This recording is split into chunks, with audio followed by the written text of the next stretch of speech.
composer, an educator. I play all styles of music, but I have been focused largely on my jazz career. I currently have 5 CDs out that have all received international play.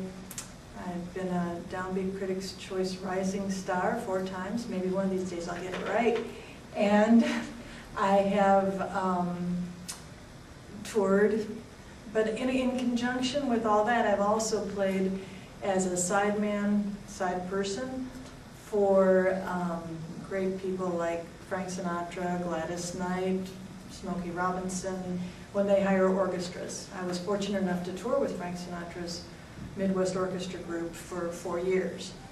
And I'm an educator, and I teach everything from jazz to classical to pop to folk, because that has been my background. It's pretty vast.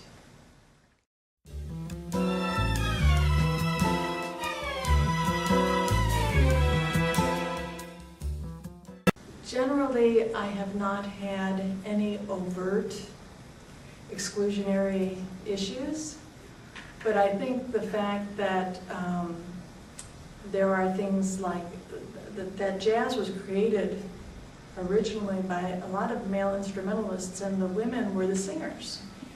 And so being a violinist, I have on 2 occasions had people call me a vocalist, even after I've performed on stage. They say, wow, you're a great singer. And one time it was a woman who came up and told me this. And she said, boy, I wish I had your voice. And I said, I'm actually a violinist. I'm playing violin. And then I get back on stage and she went, oh, violin. So the assumption, I imagine there was some drink involved there, but the assumption has been that women are not instrumentalists. It has been, although that market is definitely changing. People are pushing through at an amazing rate. There are some brilliant young women who are out there, and women of my generation too, and older, who do wonderful work. But the majority has been in the past the male force.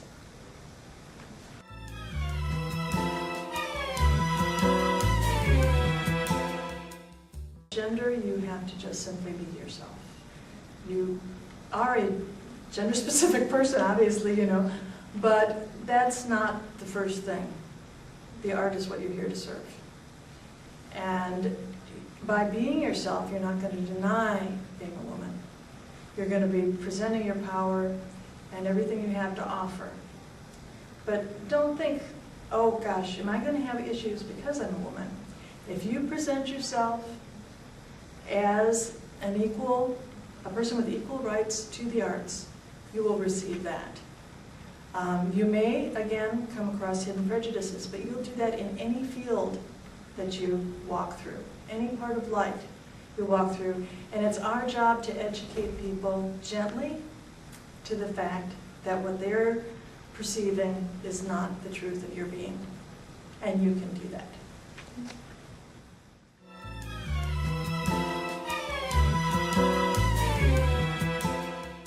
At least in my case, I'm always trying to discover new ways of presenting my art form.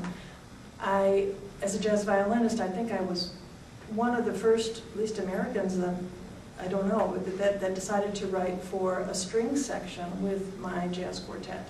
That's the only, you know, in the 90s I did that, and now I have a group that's a jazz quartet with a string quartet, hybrid. The jazz quartet is violin, bass, drums, and piano, and then there's a string quartet, and we're trying to blend the classical and jazz genres as equal partners, although it's a little weighted towards the jazz, I have to say.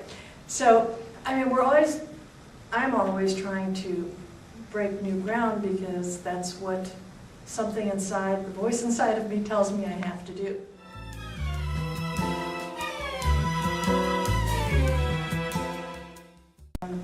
My website, which is www.dianedelin.com, D-E-L-I-N.